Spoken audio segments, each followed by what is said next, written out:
xafladan lagu xusayay 58 sano guuradii ka soo wareegtay markii xornimada ay qaateen gobolada waqooyi waxaa ka soo qayb galay madaxda dalka ugu sareysa sida madaxweynaha jamhuuriyadda gudoomiye ku-xigeenka golaha shacabka gudoomiyaha maxkamadda sare ra'iisul wasaaraha xukuumadda ku-xigeenkiisa wasiirro xildhibaano saraakiil ciidan iyo bulshada qiibaheeda kala duwan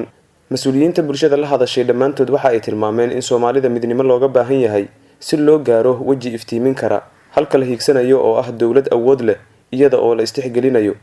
munaasabadan oo ay xaadir ku ahaayeen dad waayajoog ahaa ayaa taariikhda calansaarka iyo xornimada markii la qaatay sida xaalku ahaa waxa loo gartay in taariikhiyan ay ka sheekayso xildhibaan Fawziya Xaaji Aadan oo golaha shacabka ka tirsan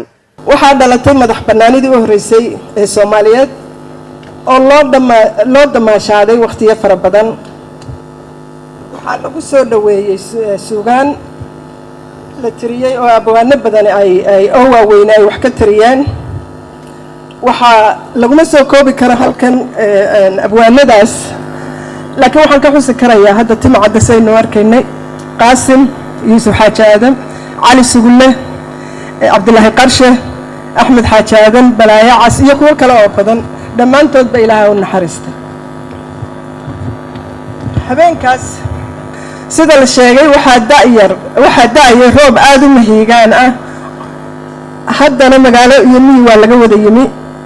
waxaa isugu yimid dhammaan caruur iyo ciroolaba waxay ka yimaadeen meel kasta manay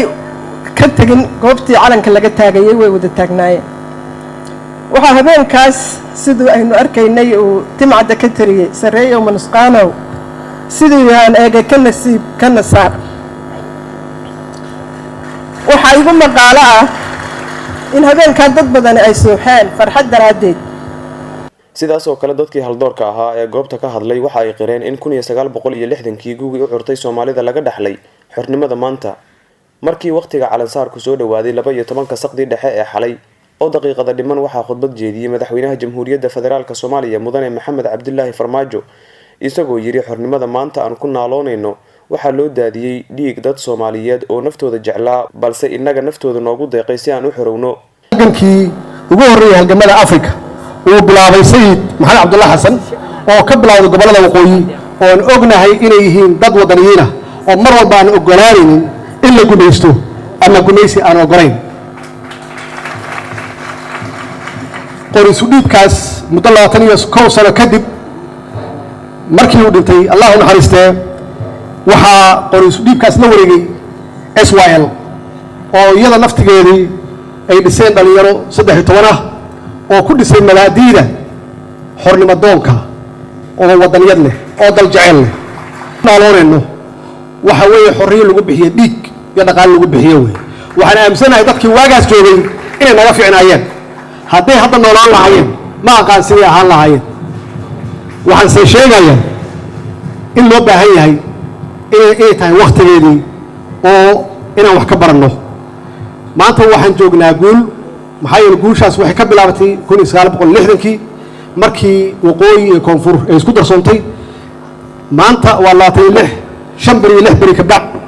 ay ummadda Soomaaliyeed ku darsoomeen guushaas oo ahayd guul ummadda Soomaaliyeed u horseeday Soomaalinimo intaasi kadib calanka ayaa la saaray iyadoo dabaaldegyo qulubta dadka si rabaali ah ugu beernaa ay dhaceen 1960kii ay ahayd markii gobolada waqooyi ay xornimada ka qaateen guumaystihii Ingiriisiga iminka waxa ay sheegaan inaysan ka mid ahayn Soomaalida inteeda kale markii 1991kii ay ku dhawaaqeen in Soomaaliland ay tahay dawlad madax bannaan laakiin madaxweynaha Soomaaliya oo halkan ka hadlay waxa uu sheegay in loo baahan yahay mar kale in xornimadii Soomaaliyeed ee dhacday 1 July 1960kii in mar kale dib loo raadiyo waxay ku beegan tahay 26 Juun markii xornimada ay qaateen Somaliland